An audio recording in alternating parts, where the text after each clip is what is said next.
آپ مخلص رہیں، یہی کافی ہے، جزا اللہ دے گا۔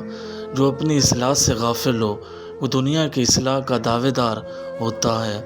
اپنے آپ کو اتنی خاموشی سے سنبھال لو کہ کوئی تمہارے اندر چلنے والے طوفانوں کا اندازہ نہ لگا سکے سوائے اللہ کے۔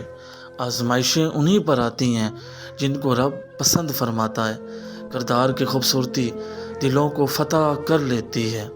یاد رکھو، ہم نے یہ بات ٹھہرا دی ہے کہ جو لوگ ایمان نہیں رکھتے ان کے رفیق و مددگار شیطان ہوتے ہیں۔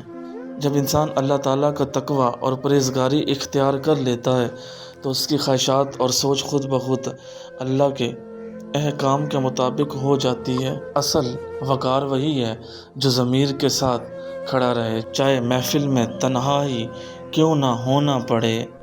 اگر آپ ایسے شخص کو چاہتے ہیں جسے آپ روز دیکھ نہیں سکتے، جس سے آپ مل نہیں سکتے، جس سے آپ روز بات نہیں کر سکتے، تو سمجھ جانا آپ اس شخص کی روح سے محبت کر بیٹھے ہیں۔ خاموشی نامناسب سوالوں کا بہترین جواب ہے اور مسکراہٹ ہر حالات کا بہترین رد عمل۔ آغاز ہمیشہ میٹھی باتوں سے ہوتا ہے۔ کوئی آ کر یہ نہیں کہتا کہ میں سانپ ہوں اور ڈسنے آیا ہوں۔ کبھی کبھی آپ بولتے بولتے رک جاتے ہیں کیونکہ اچانک احساس ہوتا ہے کہ سامنے والا صرف موجود ہے، ساتھ نہیں۔ ہر بات میں اللہ کا ذکر کرو گے تو ہر کام میں اللہ کو اپنے ساتھ پاؤ گے۔ الفاظ چابیوں کی مانند ہیں، ان کا صحیح استعمال کر کے لوگوں کے منہ بند یا دل کھولے جا سکتے ہیں۔ اگر تمہارے پاس صرف ایک تنکا بھی ہے تو اسے کسی ڈوبتی چونٹی کے لیے پل بنا دو۔ یہی انسانیت ہے۔ دنیاوی مال و دولت بظاہر پرکشش لگتی ہے لیکن اس کا حساب تنہائی سخت اور طویل ہے۔ سمجھدار انسان وہ ہے جو دوسروں کے دنیاوی فائدے دیکھ کر حسد کرنے کی بجائے اپنے عاقبت کی فکر کرے۔ کسی کو معاف کرنے کے لیے اس کے مرنے کا انتظار مت کریں۔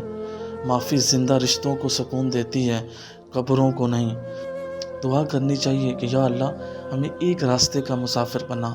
ایک راستے کا مسافر گمراہ نہیں ہو سکتا کیونکہ اس کے پاس راستہ ہی ایک ہوتا ہے۔ خود کو اتنا تراشیں کہ پانے والوں کو ناز اور کھونے والوں کو ہمیشہ افسوس رہے۔